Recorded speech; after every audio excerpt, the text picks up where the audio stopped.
今日啦，我會教大家做一個下肢嘅肌力訓練嘅動作啦，可以提升翻我哋嘅腳部嘅肌肉啦，同埋行路嘅穩定性嘅。咁首先啦，我哋要將個人啦坐喺張凳嘅2/2個位置啦，即係一半嘅位置嘅度。跟住啦，雙腳啦同個膊頭同寬啦，咁我哋雙手咧就可以擺喺我哋胸前咁樣啦，就協助平衡啦。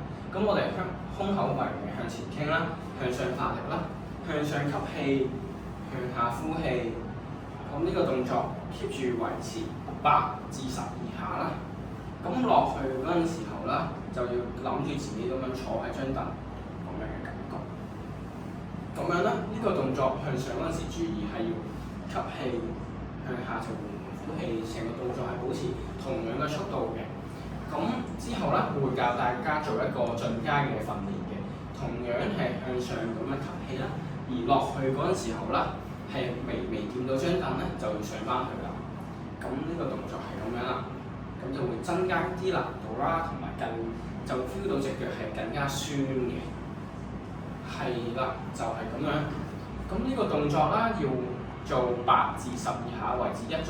咁我哋做3組，咁就可以有效訓練咗我哋嘅肌肉啦。咁今日示範呢完畢。